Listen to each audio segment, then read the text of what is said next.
Hi, Charles with SirBookSage here. It is Friday, March 30th, 2018, and this is my Friday Reads.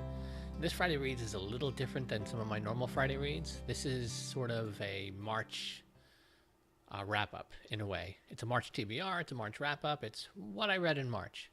Now, January and February were theme months for me, and March was a theme month as well. I actually came up with a theme for each of the first 3 months back in December. And it turns out I picked really smartly for March, because I have had very little reading time this month with work being extremely busy. And it worked out that March, his theme was March Mop-Up, where I was not going to dive into like a 10-book TBR or anything like that for this month. I was just going to try to catch up on reading, and it's worked out well. Now, I've done a lot less reading than I was hoping this month, but I had two main goals coming into March. The first one was I was going to finally finish reading N.K. Jemisin's The Stone Sky, the final book in the Broken Earth trilogy, and I finally finished it. I started this trilogy in the beginning of January. I actually read the first book in 5 days, right at the beginning of the year. Thought, all right, my year's off to a great reading start, and now it's taken me all this time to finish books 2 and 3. But not for any lack of story. It's absolutely wonderful. Really great trilogy. I loved every moment of it. It had such a satisfying ending, too. I was really happy with how it ended. The first 2 books won the Hugo Award back-to-back. I'm hoping the third one wins this year to complete the trifecta, or whatever you want to call it. Well deserving. So I was really happy, because that was my number one goal for March. My second goal for March is to read Anthony Powell's A Question of Upbringing, book 1 in the 12-book series A Dance to the Music of Time. I apparently had signed up that I was going to participate in a read-along hosted by Katie of Books and Things, which is just a fantastic booktube channel. I'll link to her channel down below.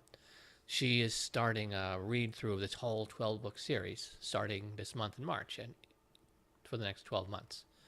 And this first book was only about 230 pages long, so I figured that's easily doable. And I have about 50 pages to go. So I'll be finished with that, probably not tonight, but definitely tomorrow, to close out March. And I think those are the only 2 completed books I've read this month. There's a lot of other things I'm reading. I'm still working my way through them. I had started Uprooted by Naomi Novik at the beginning of this month. I think I've only gotten 2 chapters in. Really love it, but I just have not been able to sit down and dedicate the time it needs to really give it a proper read. So I've had to put it aside. But April is just almost upon us.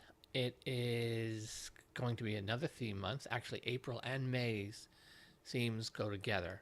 I'll have my April TBR video up this coming weekend here.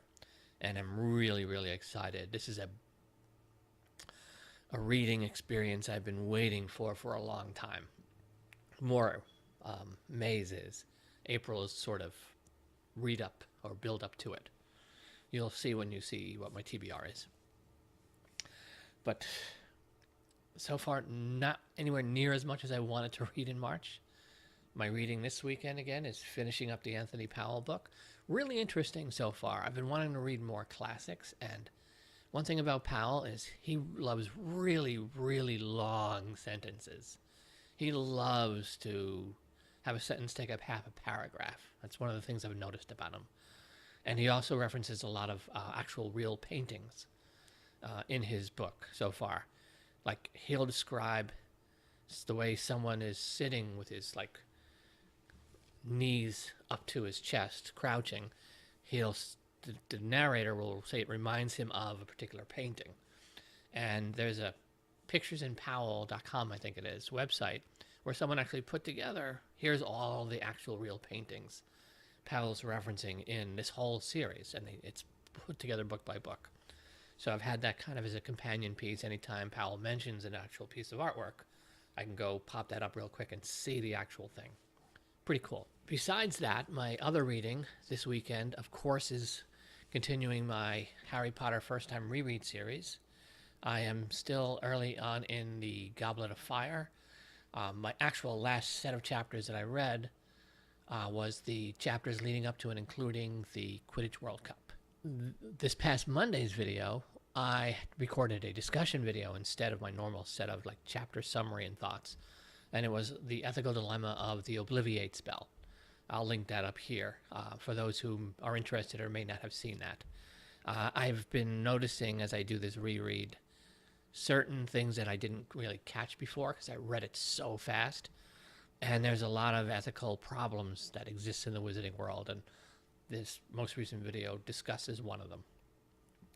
But this Sunday I'll be back to reading the next set of chapters, which I think gets me from the aftermath of the Quidditch match to Hogwarts. I'd have to look it up, but I know it's in at least somewhere between 3 and 5 chapters.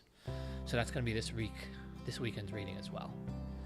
And I am going to pretty much wrap it up here. I'm going to get this edited and uploaded as quick as I can. I'm going to sit back, have a couple of craft beers, relax, watch some booktube videos, and probably listen to some music tonight. And that's pretty much it. I'm Charles SirBookSage. Happy reading.